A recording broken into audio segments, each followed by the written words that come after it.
Olá, são 11 horas e 40 minutos. Seja bem-vindo à TV Dinheiro, direto dos estúdios da B3 em São Paulo. Eu sou Rodrigo Caetano e hoje nós vamos falar sobre sustentabilidade. Antigos inimigos, capital e meio ambiente agora andam juntos. As mudanças climáticas e os riscos relacionados a ela chamaram a atenção dos investidores, que agora incluem os impactos ambientais e sociais em seus cálculos de risco. Essa mudança de mentalidade está transformando os mercados financeiros, que buscam criar soluções de crédito e investimento que tenham a sustentabilidade como um dos pilares estratégicos. Para entender como essa transformação está afetando as empresas e os mercados em geral, eu recebo aqui Denise Rios, superintendente de sustentabilidade do Itaú Unibanco. Olá, Denise. Tudo bem? Tudo bom. Recebo também Marcelo Batti, diretor financeiro e de RI da Suzano Papel e Celulose. Olá, Marcelo. Olá, bom dia. Bom dia. E o diretor executivo da ONG WWF, Maurício Voivodic. Maurício. Olá, Rodrigo, tudo bem? Um prazer estar aqui. Tudo bem, prazer é nosso. Bom, eu gostaria de começar o nosso debate pelo ponto de vista do mercado financeiro. Denise, como é encarada atualmente a questão dos riscos ambientais e sociais pelo Itaú? Ele é, como qualquer outra métrica de risco, né? E como você falou no começo, algo que parecia antagônico, é uma métrica que hoje faz parte de qualquer análise. Então é impensável hoje falar de crédito, de investimento, inclusive de seguros e outros temas de mercado financeiro, sem considerar que uma mudança de clima pode comprometer a capacidade de uma empresa de operar, dependendo do tamanho dela, do lugar onde ela trabalha, que uma floresta pode ser um ativo relevante ou não, dependendo de como a empresa trabalha esta questão ou não, e que, portanto, alocar capital do investidor, desconsiderando essas questões, é absolutamente impossível, para não dizer ineficiente hoje. Então, eu diria que, mais do que nunca, esse é um dado do problema para cada setor da economia com um impacto diferente. É muito diferente um setor de óleo e gás, um setor de energia renovável, de uma indústria de floresta, de uma indústria de produção de alimentos. Mas em cada um você tem o que a gente chama de externalidades sociais e ambientais, que cada vez mais são internalidades, se é que dá para dizer assim, são coisas que a gente usa na métrica de risco para avaliar, inclusive, a capacidade dessa empresa continuar sendo efetiva, continuar a ser líder, continuar fazendo parte da sociedade e de receber e devolver capital. Então, não existe hoje considerar capital dissociado dessa conversa. É parte da lógica do novo ecossistema. Quem não é sustentável não tem capital. Não. Definitivamente não. Até porque o capital é uma coisa que ele não deveria trabalhar de uma forma como antigamente. Quando a externalidade ela não é incorporada, na verdade você está predando parte da eficiência de algum lugar que não é só o do capital. Então você pode desconsiderar um cálculo de carbono eventualmente hoje, como se não tivesse impacto, é a mesma coisa que não calcular a viabilidade daquele capital retornar. Isso vai ter impacto em algum tempo. Se você empresta recursos pelo longo prazo, por mais de 3, 4 anos, definitivamente isso muda a eficiência, a competitividade das empresas, e hoje todo mundo usa isso como um drive normal, tanto quanto o fluxo de caixa descontado ou as medidas medidas padrões que a gente usa em risco tradicionalmente. E temos também soluções hoje de investimento, como é o caso da Suzano, que é uma das poucas empresas brasileiras que emitiu os chamados Green Bonds. Marcelo, eu queria que você explicasse um pouco o que é o Green Bond e por que a Suzano escolheu esse caminho.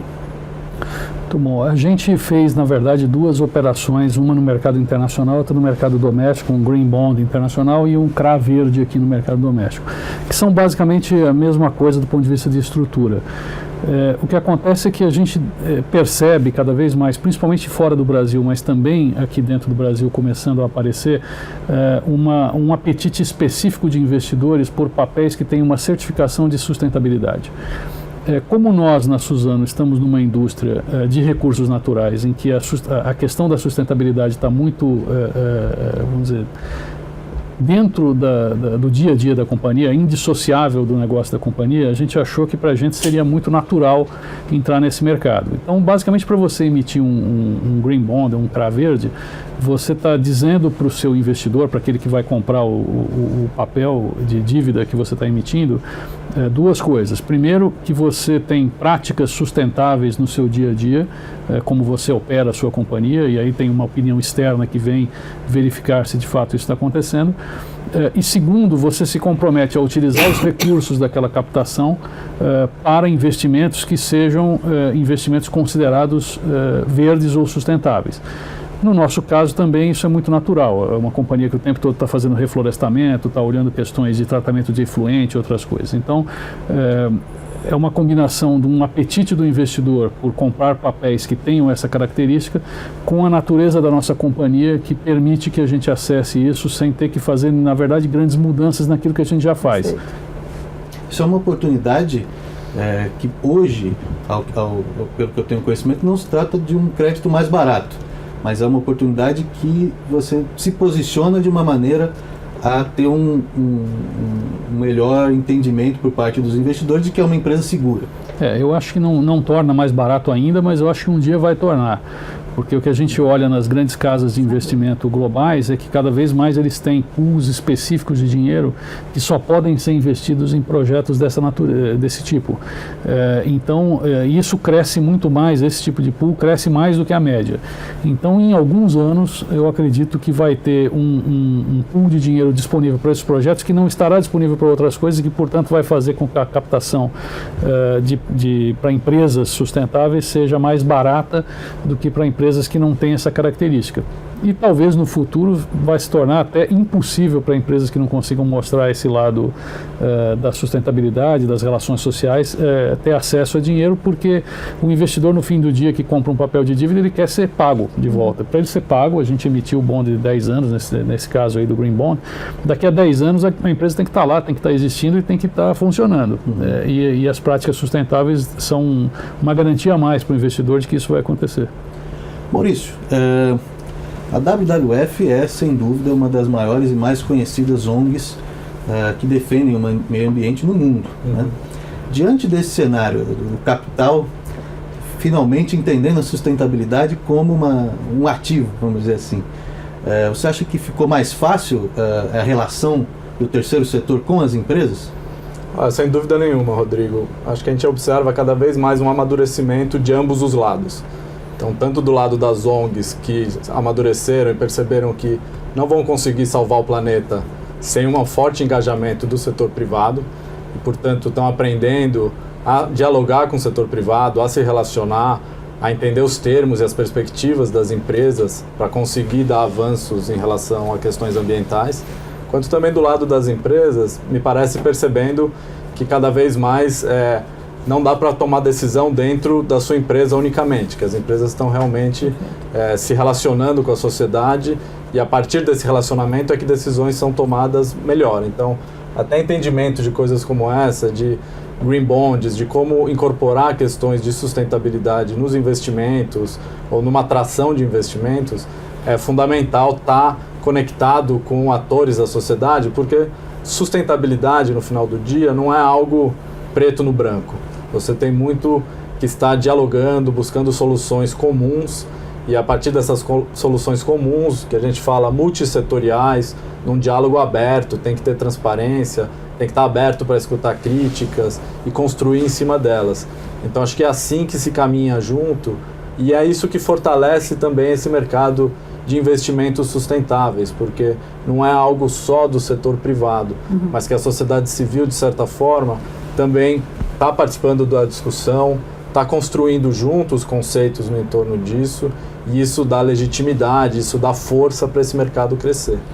Quer dizer, é uma necessidade de se caminhar junto. Perfeito. Né? Agora, me parece que ainda é uma exceção. Empresas como Itaú, como a Suzano, que tenham esse entendimento, ou não. Eu vejo que, na verdade, quanto maior a longevidade da empresa, o tempo que ela está no mercado, mais madura ela é para capturar mais rapidamente práticas que são, até vem da lógica de governança corporativa, que são práticas consideradas boas práticas de negócio. Mas especialmente falando do setor financeiro no Brasil, a despeito de em muitos lugares ainda no mundo isso não ser uma prática comum, a gente já tem regulação no Brasil. Então o Banco Central soltou uma regulação no final do ano retrasado, que foi implementada ao longo do ano passado pelo setor e que tornou, digamos, a barra mínima, né, e não a máxima.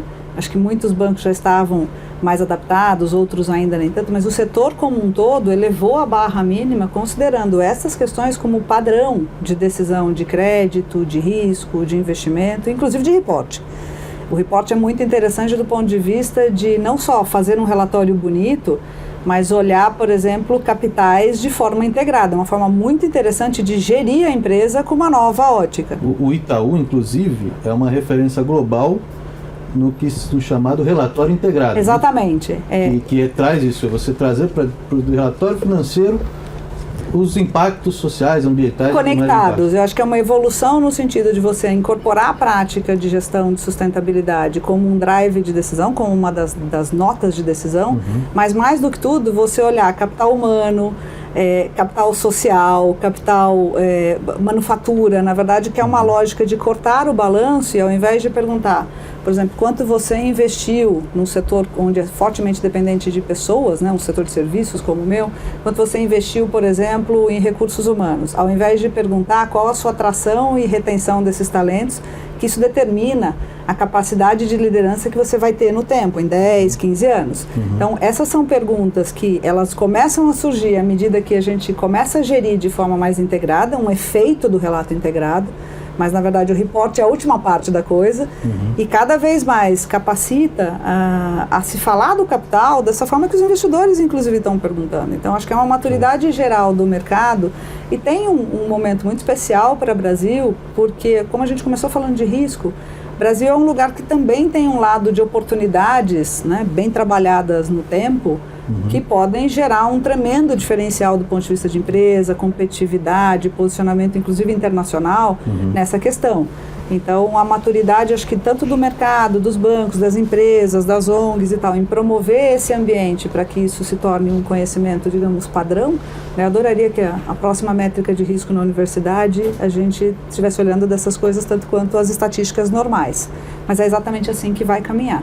E a gente já tem um momento especial até para o setor, que sim, ele é bastante maduro, acho que de forma geral. No Itaú a gente pratica isso há mais de 15, 20 anos, as primeiras experiências. Os índices de sustentabilidade já são no Brasil, tem mais de 10 anos no Brasil, que já mostra uma certa maturidade do mercado e inclusive direcionar capital só considerando essas questões. Então, desconsiderando essas questões, esquece o acesso a capital. Legal. Isso faz com que a Suzano também tenha que aderir a essa transparência maior. Como a Denise falou, empresas que estão mais estabelecidas. No caso da Suzano, é uma companhia que tem quase 100 anos. Está num setor florestal. Então, isso está dentro da companhia. Eu acho que essa consciência, essa forma de trabalhar nasce nas grandes instituições, naquelas que estão mais próximas desse negócio, nos bancos, mas essas próprias instituições vão acabar multiplicando isso daí. Então, hoje, o banco exige isso dos clientes para quem ele vai emprestar dinheiro. A Suzano exige dos seus fornecedores. O nosso cliente exige da Suzano. Então, isso é o mercado que vai regular isso daí no fim do dia, né? Eu acredito muito que essas coisas impostas, elas talvez tenham algum efeito inicial e pequeno, mas elas só realmente se tornam uma coisa mainstream, né? Uma coisa que vira padrão na medida em que ela é requerida pelo mercado. E hoje isso já acontece em grande medida em diversos setores. Alguns mais, outros menos, mas eu acho que é um processo de amadurecimento. Legal. A gente estava conversando outro dia, Maurício, e eu acho que essa maior transparência também talvez beneficie o terceiro setor. A WWF, por exemplo, está preparando um estudo, né, que eu estou dando aqui em primeira mão, sobre o risco hídrico das empresas brasileiras. Né? Quer dizer, essa maior transparência vai também trazer uma frente de atuação para as ONGs muito importante, né? Sem dúvida. Acho que mais até do que beneficiar as ONGs, acho que beneficia esse movimento em prol da sustentabilidade. Então, à medida que você começa a ter transparência de performance, de como são suas relações com os trabalhadores, seus impactos, o diálogo fica mais franco, o diálogo fica mais aberto. A gente está fazendo esse estudo das principais indústrias brasileiras e onde que elas se inserem e qual sua relação com água e com uma potencial crise hídrica, né? Escassez hídrica. E a gente pesquisando várias informações sobre isso, a gente consegue acessar informações fisiológicas da região, de clima, de mudanças climáticas, de mudança de uso da terra, que dá para a gente muito conhecimento sobre o que está acontecendo biofisicamente naquela região. O segundo passo é entrar para ver o que aquelas indústrias estão fazendo para realmente garantir que o seu consumo de água está devolvendo quantidade de água suficiente, não está diminuindo cobertura florestal naquela região, garantindo assim a renovação hídrica da bacia. Em alguns casos e alguns setores a gente consegue encontrar isso. E acho que aqui a gente tem uma representação, né, do setor de papel e celulose, que até pela certificação FSC, a maior parte das empresas está certificada, você consegue chegar num nível de detalhes de quais as práticas estão sendo utilizadas muito avançado. Então você consegue realmente comparar o que está sendo feito ali pela empresa com o que a gente enxerga pelos satélites e pelas informações científicas. Isso não acontece em todos os setores. Então, tem empresas que você não consegue realmente identificar o que está sendo feito, não tem uma transparência sobre isso. Eu acho que essa é a evolução que a gente está. Alguns setores saem na frente, muitas vezes por imposição de compradores ou de investidores, mas isso passa a ser algo que todo mundo vai ter que entrar porque vai ser a regra do jogo daqui para frente. É uma visão bem empresarial do terceiro setor, né? Colocando métodos que são utilizados pelas empresas para trazer essa discussão à tona e mostrar o quanto é importante a sustentabilidade, né? Exatamente. E aí, o recado mais ambientalista nessa história é que a questão de transparência também está evoluindo. Então, acho que os relatórios integrados também estão num processo de evolução. E acho que o próximo passo, que é um passo que a gente tem promovido o debate para tentar puxar essa conversa, que é em torno de como que esses relatórios também vão incorporar os impactos ao longo da cadeia produtiva. Então, por exemplo, quais são os impactos indiretos de um banco ou dos seus investimentos num setor da agropecuária? Isso ainda não faz parte, mas eu acho que esse é o próximo passo para a gente começar a enxergar de forma bastante holística e integrada ao longo da cadeia produtiva. Legal. Eu tinha até 2 comentários falando super assim, endosso e concordo com o que você falou. Na época da crise hídrica, a primeira que a gente sentiu aqui em São Paulo, o banco fez um estudo sobre só na região de São Paulo, né, as indústrias e tudo mais, qual foi o impacto da crise hídrica no PIB, olhando a partir das empresas, principalmente das grandes, quem estava mais adaptada, quem não estava, e a gente não percebeu, tá? Mas o impacto foi de 0,5% do PIB. A inflação estava alta, você não percebeu por isso, mas é um impacto absurdamente relevante. E aí 2 coisas, sobre tornar estudos públicos e trabalhar conjuntamente, usando a transparência a favor de promover o desenvolvimento do mercado, dizendo, olha, isso é importante, é relevante, é uma das principais coisas da nova lógica de interdependência. Falar, aqui tem uma tecnologia, né, um desenvolvimento, milhares de histórias e know-how sobre isso, que permite que, de forma conjunta, a gente consiga entender e participar do ecossistema de uma forma muito diferente. E eu acho que é perfeito isso, na lógica de cada vez mais se produz conhecimento, tornar esse conhecimento público, tornar esse conhecimento disponível. Porque a gente está se movendo, como dizem os americanos, da era do output para o outcome, que é literalmente do resultado para o impacto. E a gente já começa, a partir desse ano, divulgou o primeiro prévio do impacto da existência do banco quanto cada crédito, quanto gira no sistema, quanto emprego, mas essa vai se tornar a lógica normal no tempo, cada vez mais. Então, isso é um drive da vida. Qual o impacto no setor? E setor financeiro, a sustentabilidade é como eu influencio essas práticas. Eu mesmo, na minha própria emissão, eu sou absurdamente irrelevante. Mas o que a gente chama escopo 3, né, a emissão financiada e tudo mais, ela traz 2 novas lógicas. A primeira, que tipo de economia a gente induz? E quanto isso tem a ver com o dever fiduciário de garantir o capital do investidor, promovendo uma sociedade onde, inclusive, ele possa viver. Então, isso hoje é parte de uma lógica. O PRI soltou um paper recentemente falando sobre o fiduciary duty, exatamente nessa lógica. Então, isso é uma mudança absurda da lógica econômico-financeira de como você define o que é rentável, eficiente, mas de uma forma muito mais ampliada e real. Legal. Vamos fazer um intervalo, 2 minutos, rapidinho. Na volta, Marcelo vai explicar como é que as empresas estão encarando esse desafio que, pelo jeito, é bem grande. Marcelo, a gente conversou aqui e viu do lado do setor financeiro aqui que se não tem sustentabilidade, não tem dinheiro, né? A Suzano já está, né, entendendo essa situação e se movendo nessa direção, mas para o setor empresarial, de uma forma geral, o que você diria que é importante hoje as empresas terem em mente na hora de definir suas estratégias? Olha, essa questão do acesso ao funding e como isso é determinado pelas suas práticas sustentáveis, isso é uma coisa que já vem de algum tempo e está ganhando cada vez mais tração. Empresas como a nossa, por exemplo, que levantam funding em operações internacionais com agências de crédito e exportação, esse pessoal sempre foi muito, organismos tipo IFC, eles sempre foram muito criteriosos em relação a isso. O BNDES sempre foi muito criterioso e os bancos privados entraram nisso hoje já são tão criteriosos quanto.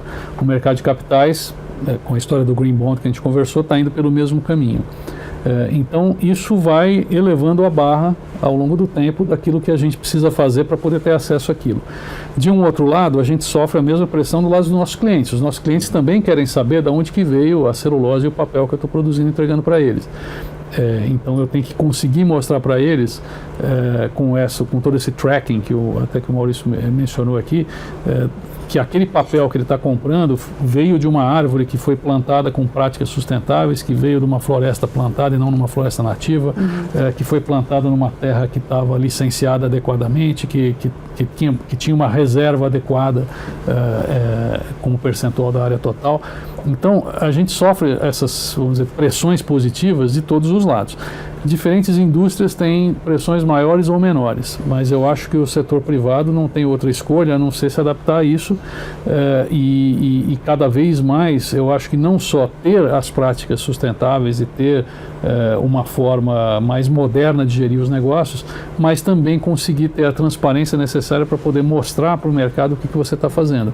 Muitas vezes o desafio não é só ter, mas é como a gente mostra, como a gente tira aquilo do dia a dia da companhia e consegue evidenciar para o cliente, para o investidor, para quem quer que seja, que de fato você está atuando daquela forma. O Brasil tem mais de 60% do seu território coberto por florestas, né, matas nativas ou florestas plantadas, como no caso da Suzano. Isso é uma oportunidade para o Brasil nesse mercado? Não tenho dúvida, esse é um dos grandes diferenciais nossos, essa extensão de terra. No caso das florestas plantadas, a produtividade que a gente tem aqui, a gente consegue fazer mais produção com menos uso de recursos.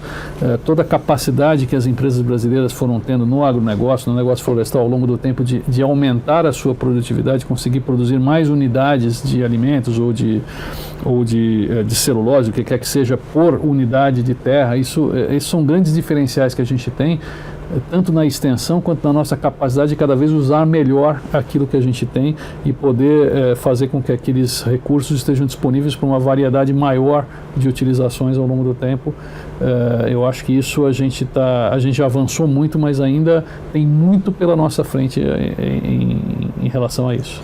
O que eu acho interessante aqui, Maurício, até falando do terceiro setor, é que muito tempo os defensores do meio ambiente foram taxados de abraçadores de árvore, né? Essa coisa. Agora, a gente está ouvindo aqui, hoje em dia, a árvore que a WWF defende há anos, ela é dinheiro, né? Exato. Ela significa dinheiro. O que está acontecendo na cabeça do pessoal de ONGs e tudo mais? Como é que eles enxergam esse novo momento? Olha, eu acho que eu trabalho no terceiro setor há 17 anos e em todo esse período construindo parcerias enfim, se relacionando com empresas.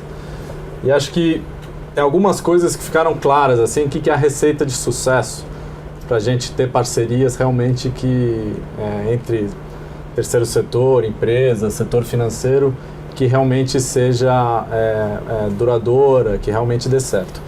A primeira a gente tem que encontrar o melhor da inteligência dos dois lados. Então, você tem que combinar toda a expertise e a excelência das empresas em gestão, em análise de risco, o profissionalismo das empresas, a visão de médio e longo prazo, que está incorporado no negócio. Então, acho que essa por um lado das empresas, e pelo lado das ONGs, o seu expertise técnico, sua capacidade de mobilização, sua capacidade de interlocução com a sociedade, algumas vezes com o governo também.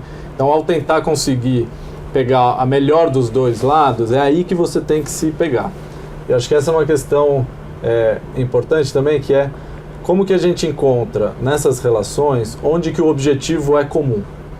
Tá. Porque os objetivos, eles não são necessariamente o mesmo, mas eles têm pontos de conexão. E é nesses pontos de conexão que o diálogo acontece. Esses pontos de conexão tem que ser alguma coisa que é importante para a empresa, é importante para a sociedade civil, para o terceiro setor, e é desse ponto que você constrói o relacionamento. E isso tem que ser um ponto absolutamente claro e legítimo.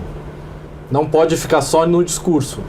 Né? Então, e esse é um segredo para o negócio não dar certo. É quando, no diálogo com a sociedade civil, as empresas têm um discurso que, na prática, é diferente.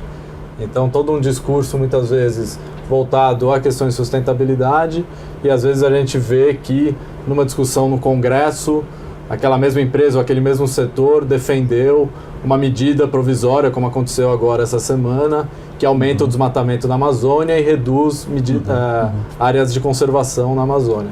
Então, acho que isso é uma tendência que a gente precisa enxergar cada vez mais, que é essa coerência, essa consistência do setor privado no seu posicionamento e na sua prática, mas na sua prática não apenas no seu local de atuação ou no seu setor, mas também em sua prática política. Quando tem esse alinhamento, aí as relações de confiança avançam de forma muito rápida. Eu acho que 2 exemplos que a gente tem, até recentes, um é uma parceria que o WWF Brasil fez com a FEBRABAN, que está buscando incorporar nos instrumentos financeiros a análise de risco de desmatamento e como retirar as práticas que levam ao desmatamento dos investimentos, dos associados da FEBRABAN, que eu acho que é super promissor, acho que é um caminho muito bacana. E um outro exemplo é a recente carta publicada pela Coalizão Brasil, Clima, Floresta e Agricultura, que é um grupo multissetorial, com várias empresas e representantes setoriais, inclusive representantes do setor de papel e celulose, do agronegócio, que publicaram uma carta pedindo veto ao presidente Temer para as medidas provisórias que reduzem áreas de conservação na Amazônia. Então é aí que você está mostrando claramente um alinhamento entre o que está sendo discutido na coalizão, que é a busca por um desenvolvimento de baixo carbono para o Brasil, com base em todas as oportunidades que isso gera para o setor privado, e o que é falado da forma política. Então, acho que a maior expressão é uma carta assinada por todos esses membros, pedindo veto a algo que iria contrário a esses princípios de sustentabilidade e desenvolvimento de baixo carbono. Então, acho que a gente tem vários exemplos legais de que esse alinhamento gera frutos muito positivos. Agora, nós estamos vivendo uma crise política, também ainda financeira, apesar de uma certa retomada, mas muito grande. O quanto que isso atrapalha? Quer dizer, estamos aqui com 2 grandes empresas, né, que, como o Maurício falou, tem também um papel político nessa história. Quanto que a crise atrapalha esse momento de sustentabilidade? Eu acho que seria assim... Enfim, dizer que não atrapalha é no mínimo leviano, mas ela não atrapalha nem mais nem menos do que qualquer outra, assim, não é a sustentabilidade sofre mais ou menos. E acho que em algumas situações, o exemplo de Green Bonds é um exemplo, acho que muito bom de como é que você emite um bond com uma característica sustentável, verde, eficiente, e acessa um capital no momento em que exatamente a gente estava discutindo investment grade no Brasil, um momento muito particular. Então, eu acho que o tema de sustentabilidade, primeiro, ele não né, diverge da lógica de gerar eficiência na economia. Ele tem vários graus de oportunidade ainda a ser descobertos. Eu me lembro da primeira vez que eu descrevi uma árvore como tecnologia, algo que eu aprendi com as ONGs, né? Falou, olha, ela captura carbono, é um dos mais eficientes mecanismos de capturar carbono, fora a questão de serviços ecossistêmicos que ela presta, que não está nem na conta. Eu acho que cada vez mais a gente olha para o lado do risco, como a gente olharia para qualquer outra coisa, do ponto de vista de capital, mas a sustentabilidade, ela tende no tempo a ser inclusive um fator de trazer um olhar diferente para um momento como esse, um olhar de oportunidade para o Brasil, sem a menor dúvida. Acho que Suzano, enfim, todo mundo pode falar. Inclusive há uma discussão hoje sobre licenciamento ambiental, né? Como é que a gente pode utilizar talvez essa crise como uma oportunidade para melhorar essa questão do licenciamento ambiental? Olha, a crise política ou a crise econômica, ela não pode ser desculpa para nada, né? Isso é uma coisa que nós todos aqui vivemos no Brasil. O normal no Brasil é ter crise, né? O normal não é não ter. Então, a existência de momentos mais difíceis, ela não pode ser encarada como um waiver para que você faça coisas que de outra forma você não faria. Essa questão do licenciamento, eu acho que aí a gente está falando de uma coisa mais ampla, pelo menos da nossa visão, quer dizer, as regras de licenciamento, elas não são ruins, elas são claras, elas talvez sejam até boas. A eficiência do Estado é que não é boa. Então, o investidor, quando ele vai, ou uma empresa, quando ela vai, no nosso caso, por exemplo, plantar florestas para fazer algum tipo de produção, o que você precisa é ser eficiente, ser rápido. Então, a pior coisa que tem é você entrar com um processo de licenciamento e você não ter a resposta nem sim, nem não, e nem um questionamento específico do porquê que não saiu aquele licenciamento. Então, o que atrapalha não é a regra, o que atrapalha é como o Estado lida com ela. Essa incapacidade que o Estado brasileiro muitas vezes tem de entregar aquilo que está escrito no papel. Isso é que é bastante danoso. Talvez a gente saia dessa crise econômica, dessa crise política, com uma visão lá na frente de que a gente tem que ter um Estado mais eficiente em uma série de coisas, um Estado não necessariamente menor, mas mais eficiente, inclusive nisso daí, em aplicar de forma correta e eficiente as regras, para que o investidor e o setor privado saiba jogar conforme as regras do jogo, mas de uma maneira, vamos dizer, clara, e não de uma maneira mais, vamos dizer, difusa ou opaca como é hoje. Entendi. Maurício, é possível a gente ter um entendimento entre o setor produtivo e a defesa do meio ambiente, criando regras que sejam efetivas e rápidas de serem implementadas? Eu acho que sim. E acho que a gente tem visto isso. O problema desse momento de crise, na minha opinião, não é divergências entre sociedade civil, setor produtivo, setor financeiro.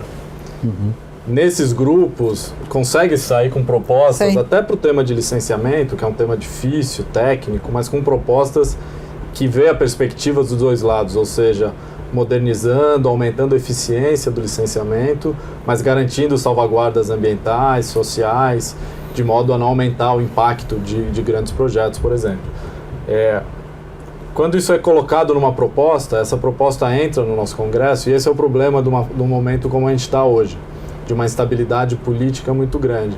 Porque quando essas propostas entram no Congresso, um Congresso que está desunido, que está disputando dia a dia coisas, enfim, é ali que as propostas são alteradas e acaba virando um monstro que não é bom para ninguém. Porque você flexibiliza muito, as empresas preocupadas com sustentabilidade vão ter problema no seu mercado. Então você flexibiliza muito, aumenta desmatamento, as empresas que têm compromisso com desmatamento zero podem ter problema no seu mercado internacional, atrair investidores. Perfeito. Então eu acho que não é o ganha-ganha. A gente está num momento de crise em que tem ali no Congresso uma máquina de pegar boas propostas e transformar em propostas que não são boas para o país. Eu acho que esse é o problema que a gente está enfrentando hoje em dia e que está sendo muito difícil, um debate muito intenso. E na minha relação, na coalizão ou com diversas empresas, é de que não é esse o caminho também que as empresas esperam. mas o que acontece ali dentro foge um pouco dessa perspectiva que a gente está discutindo aqui, de realmente uma visão de futuro, uma visão de um setor que está procurando se alinhar com a economia de baixo carbono, com questões de sustentabilidade, por enxergar que lá na frente isso vai ser regra de entrada no mercado.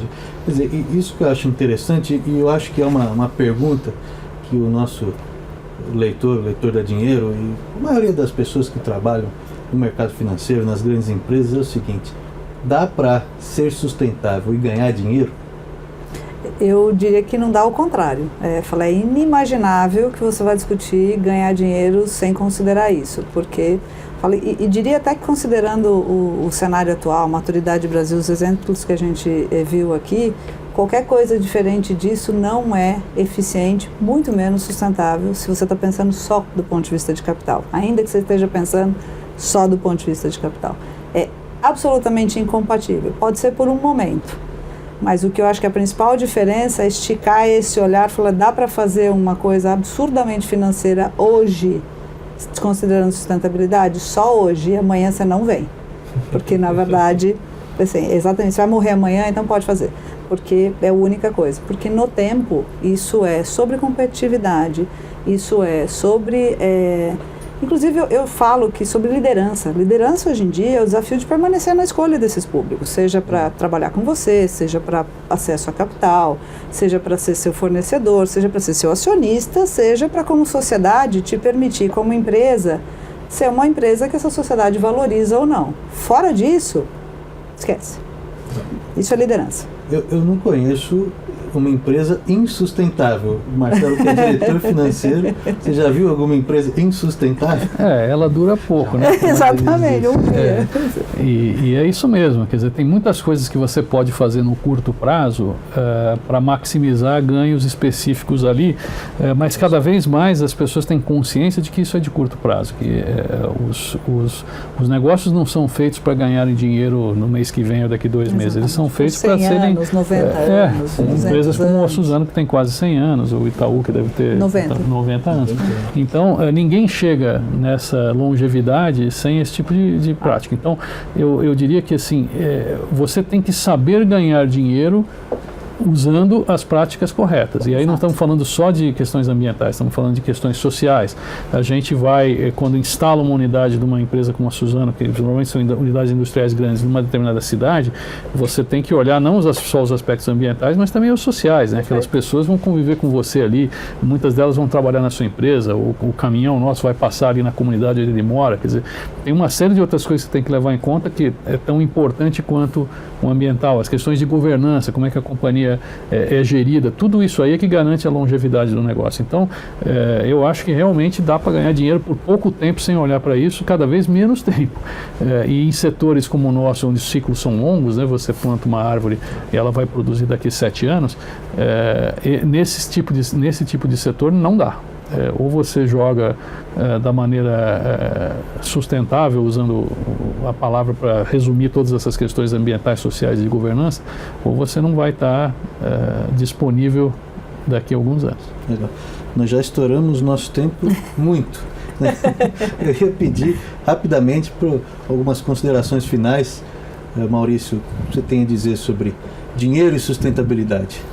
Eu acho que eu acho que até o fato de ter esse debate aqui na Bolsa, ele é bastante simbólico para o momento que a gente está hoje, que me parece ser realmente um momento de virada, de turning point, em que as questões de sustentabilidade deixam de ser um nicho e vão realmente passar a ser mainstream, até porque, se não for, o planeta vai reclamar cada vez mais. A gente está chegando num momento em que as pressões, os desastres, todas as questões de mudanças climáticas não vai mais ser suportável. Então a gente precisa mudar o comportamento e eu acho que as empresas estão percebendo isso e saindo na frente.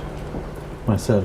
Queria agradecer a oportunidade. Eu acho que é esse tipo de debate que cada vez eleva mais a importância desse tema, e eu acho que a página que nós estamos virando de uma visão mais antagônica do passado para uma visão mais harmônica agora, vem do fato de que está todo mundo focando vamos dizer, nas convergências, estamos focando nas coisas que são importantes para todo mundo, ao passo que talvez antes a gente focava mais em discutir as divergências. Eu acho que hoje a gente está muito mais produtivo dessa forma.